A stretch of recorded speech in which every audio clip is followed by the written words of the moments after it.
ಈಗ ಫಾರಿನ್ ಹೋಗ್ಬೇಕಾದ್ರೆ ಕೂಡ ವೀಸಾ ಪಾಸ್ಪೋರ್ಟ್ ಎಲ್ಲ ಹಾಕ್ಬೇಕಾದ್ರೆ 10th ಪಾಸ್ ಆಗ್ಲೇಬೇಕು. ಏನೇ ಒಂದು ಕೆಲಸ ಸಿಗ್ಬೇಕಂದ್ರೆ ಇಂಗ್ಲಿಷ್ ಗೊತ್ತಿರಬೇಕು, ಆದ್ರೆ ಕಂಪ್ಯೂಟರ್ ನಾಲೆಡ್ಜ್ ಇರಬೇಕು.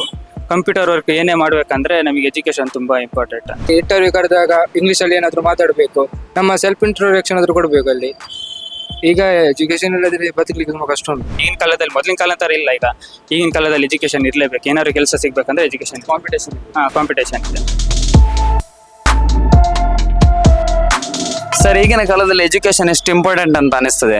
ಎಜುಕೇಶನ್ ತುಂಬಾ ಇಂಪಾರ್ಟೆಂಟ್. ಯಾಕಂದ್ರೆ ಈಗ ಫಾರಿನ್ ಹೋಗ್ಬೇಕಾದ್ರೆ ಕೂಡ ವೀಸಾ ಪಾಸ್ಪೋರ್ಟ್ ಎಲ್ಲ ಹಾಕ್ಬೇಕಾದ್ರೆ 10th ಪಾಸ್ ಆಗ್ಲೇಬೇಕು. ಮತ್ತೆ ಜಾಬ್ ಬೇಕಾದ್ರೆ ಅಲ್ಲಿ ಇಂಟರ್ವ್ಯೂ ಕರೆದಾಗ ಇಂಗ್ಲಿಷ್ ಅಲ್ಲಿ ಏನಾದ್ರು ಮಾತಾಡಬೇಕು, ನಮ್ಮ ಸೆಲ್ಫ್ ಇಂಟ್ರೊಡಕ್ಷನ್ ಆದ್ರೂ ಕೊಡ್ಬೇಕು ಅಲ್ಲಿ.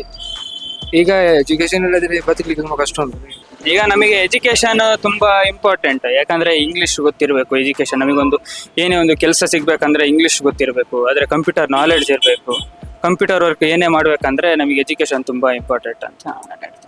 ಎಜುಕೇಶನ್ ಕಲಿಯಬೇಕು ಈಗಿನ ಕಾಲದಲ್ಲಿ. ಈಗಿನ ಕಾಲದಲ್ಲಿ ಮೊದಲಿನ ಕಾಲ ತರ ಇಲ್ಲ. ಈಗ ಈಗಿನ ಕಾಲದಲ್ಲಿ ಎಜುಕೇಶನ್ ಇರಲೇಬೇಕು. ಏನಾದ್ರು ಕೆಲಸ ಸಿಗ್ಬೇಕಂದ್ರೆ ಎಜುಕೇಶನ್. ಕಾಂಪಿಟೇಷನ್ ಇದೆ.